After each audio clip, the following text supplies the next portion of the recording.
Ngomong-ngomong Myanmar, apa kabar? Kudeta militer ini mau kemana dan siapa pemainnya? Yang jelas sebenarnya ini urusan negara tetangga, dapurnya mereka, teritori mereka. Kita tidak usah cawe-cawe sebenarnya. Tapi sesungguhnya siapa sih yang selingkuh? Siapa sih yang salah di Myanmar? Siapa yang menegakkan haknya? Siapa yang terzolimi? Siapa yang diuntungkan? Itu saja yang kita bahas bagaimana. Sehingga arahnya adalah kita mengambil pelajaran bernegaranya. Junta militer di Myanmar adalah sejarah panjang militer di negara tersebut. Kediktatoran dan otoritarian lama menjengkram negara tersebut. Barat punya senjata yang namanya demokrasi untuk sebuah negara menjadi terbuka. Dan begitu terbuka, aset sumber daya alam atau letak strategisnya lebih mudah diambil mereka. Siapa itu mereka? Amerika dan globalis. Jadi ingat, terkadang atas nama demokrasi suatu negara bisa diambil haknya. Terkadang atas nama human right, dibungkusnya atas nama hak asasi manusia ala barat. Hak sebuah negara bebas jadi berada di bawah pemahaman itu.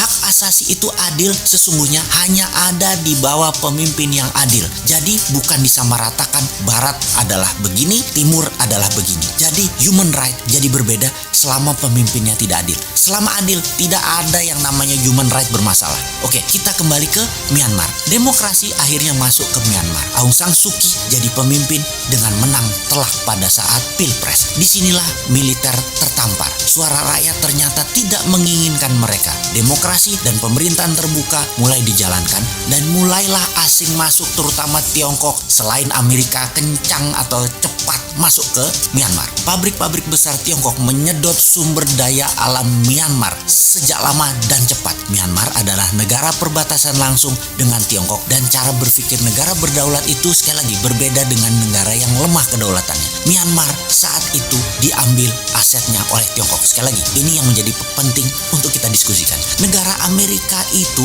contohnya ya, sebelum kita masuk ke pelajaran selanjutnya, negara Amerika itu seluruh homeland adalah kontinental Amerika, kendalinya harus penuh dari ujung Alaska sampai selatan Argentina harus full dikendalikan Amerika.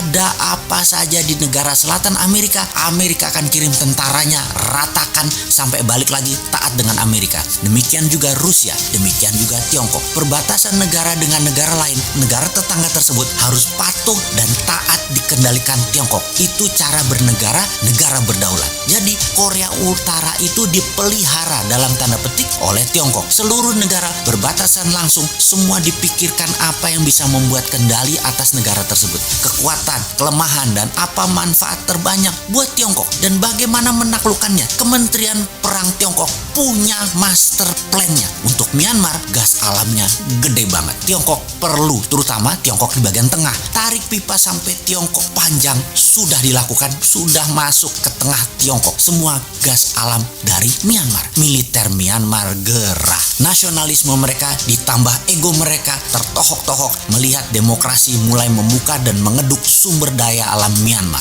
Kudeta masuk ibu kota sudah dilakukan. Sekarang bakar pabrik-pabrik milik Tiongkok. Jadi mulai paham, Tiongkok, Amerika, globalis dihantam oleh militer yang merasa mereka adalah mengeduk aset nasional dan militer bergerak atas nama nasionalisme. Itu pendapat militer Myanmar. Ya sudah, sekian dulu informasinya. Gak penting-penting banget sih informasi dari Bosman kali ini. Tapi sekali lagi ingat, jangan dibawa-bawa kemana-mana pikiran kalian. Tetap ke Myanmar ya, jangan ke Sulawesi segala. Ngawur kalian.